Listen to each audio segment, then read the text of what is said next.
परिवारवाद, वंशवाद विषबेल है। और बीजेपी की वेबसाइट पर भाई कांग्रेस को मैंने गिना दिया, पीडीपी को गिना दिया, एनसी को गिना दिया, कह दिया मैंने तो भाई है परिवारवादी पार्टी। ट्रैक रिकॉर्ड कहता और मैं कौन होती हूँ कहने वाली।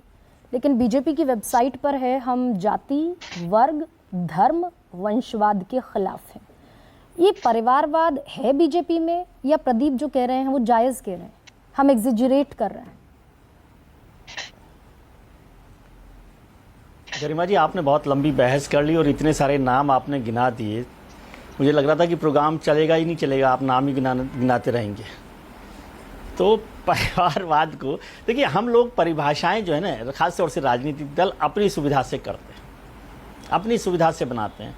कांग्रेस कहती है कि भाई सोनिया गांधी जी पर जब आपने सवाल किया तो उनका बीजेपी में तो चुनाव ही नहीं होता, बीजेपी राष्ट्र के अध्यक्ष के चुनाव पर चर्चा ही नहीं करेगी, आपसे बात नहीं करेगी। वो कहती रहेगी कि सोनिया गांधी परिवार चलाते हैं, राहुल गांधी जी चलाते हैं। और आपने बहुत कम नाम बताए, अभी बहुत सारे नाम हैं भारतीय जनता पार्टी में भी जिनको टिकट मिल रहे हैं। तो परिवारवाद को इस पर छोड़ दीजिए। और परिवारवाद से यदि आप खिलाफ होंगे तो फिर ओम प्रकाश राजभर के साथ भी नहीं जाएंगे, संजय निषाद के साथ भी नहीं जाएंगे, अनुप्रिया पटेल के साथ भी नहीं जाएंगे, चिराग पासवान के साथ भी नहीं जाएंगे, मुफ्ती महबूबा मुफ्ती जी हैं उनके साथ भी नहीं जाएंगे, उमर अब्दुल्ला के साथ भी नहीं जाएंगे, विदेश राज्य मंत्री बने ना उमर, दुष्यंत चौटाला के साथ भी नहीं जाएंगे। वही तो कह रहा हूँ, दुष्यंत चौटाला के साथ भी नहीं जाएंगे, दुष्यंत चौटाला के साथ भी नहीं जाएंगे। तो वो बहुत सारी बातें। आप तो बंसीलाल जी के साथ भी गए हैं, आपने तो वरुण गांधी को भी सांसद बनाया है, आपने मेनका गांधी जी को भी सांसद बनाया है। अब कहाँ तक गिनाएंगे? मुद्दा ये नहीं है ना, आपको जो सूट करता है उस पर आप बात करते हैं कि क्या है। आज परिवारवाद पर आपने ये एक नई, आपको यदि याद हो तो 10 साल पहले ये पार्टी, भारतीय जनता पार्टी कहती थी कि हम किसी परिवार के सदस्य को, दूसरे आदमी को टिकट नहीं देंगे, क्योंकि उस समय तक पार्टी उस लेवल। देखिए, एक बड़ा फर्क समझिए, एक तो क्षेत्रीय पार्टियां, दूसरा राष्ट्रीय पार्टी कांग्रेस में। उसकी सफाई के लिए नहीं कह रहा हूं, लेकिन कांग्रेस पार्टी थी 150 साल की, तो वो 3, 4, 5 पीढ़ियां वहां पर आ गई, तो लगातार उसके लोग आएंगे वहां पर।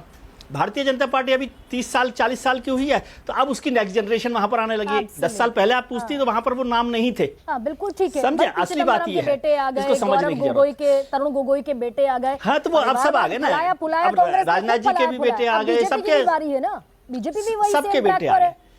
अच्छा, दूसरी बात, ये जो लॉजिक आप दे रहे हैं, आपके पैनलिस्ट दे रहे हैं, मेरे को एक तो हैरानी यह है कि कितना कंट्राडिक्शन है कि जितने लोग आपके यहाँ पर इस बात के खिलाफ बोल रहे हैं वो सब लोग उसके मारे हुए हैं, क्योंकि उनको किसी को टिकट नहीं मिला। आदित्य सुरजेवाला को टिकट मिल जाता, डॉली शर्मा को टिकट नहीं मिलता, नहीं मिली, लड़ी समझे, इफरा को टिकट नहीं मिलता, इल्तिजा को टिकट मिलता है, उमर अब्दुल्ला को टिकट मिलता है, इल्तिजा को टिकट मिलता है, उमर अब्दुल्ला को टिकट मिलता है, इफरा को टिकट नहीं मिलता है, समझे? तो इसको समझिए। और ये कहना कि वो चुनाव जीत कर आ रहे हैं, भाई साहब, सबसे बड़ी लड़ाई तो चुनाव के टिकट के लिए है। कार्यकर्ता को क्यों नहीं टिकट मिल रहा? भारतीय जनता पार्टी के 44 क्यों लोग जो हैं वहां पर लड़ाई लड़ रहे हैं निर्दलीय होकर? कांग्रेस के क्यों 45-40 लोग जो है निर्दलीय होकर लड़ रहे हैं? तो सर इसलिए ना, क्योंकि चुनाव का टिकट आप परिवार के आधार पर दे देते हो। तो विजय जी, परिवार के नाम पर आपको टिकट मिलना आसान काम है। 140 करोड़ लोग सुनते हैं विजय साहब, देश के प्रधानमंत्री ने लोकसभा चुनाव में निवेदन ये कर रहा हूं कि टिकट के, देखिए ये लॉजिक है ना, मैं ये कह रहा हूं, ये वो ठीक है। मैं निवेदन ये कर रहा हूं कि जो टिकट के लिए आप कहते हैं ना कि टिकट दिया है वो जीत के आएगा तब एमएलए बनेगा, लेकिन टिकट लेना क्या आसान काम है बिना परिवार के?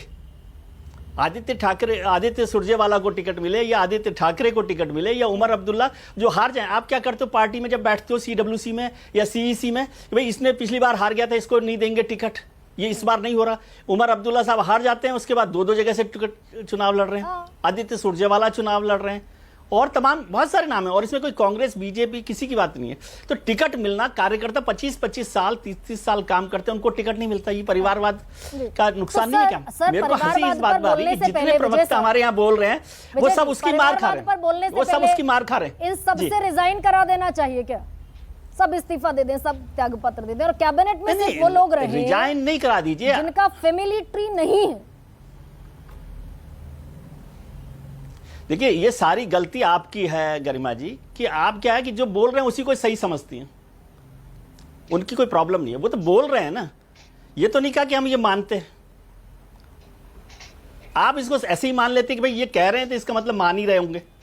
तो ये परेशानी आपकी है, वैसे किसी राजनीतिक दल की और नेताओं की नहीं नहीं है। तो ब्रजमोहन हकीकत ये है, श्रीवास्तव, ठीक जब है सर, सुविधा होती है ब्रजमोहन तो हम श्रीवास्तव जाति उतने जब- ही बड़े परिवारवादी। ब्रजमोहन जी तो आजकल वैसे ही अजीत पवार साहब के साथ आए हैं, शरद पवार से। जी ब्रजमोहन जी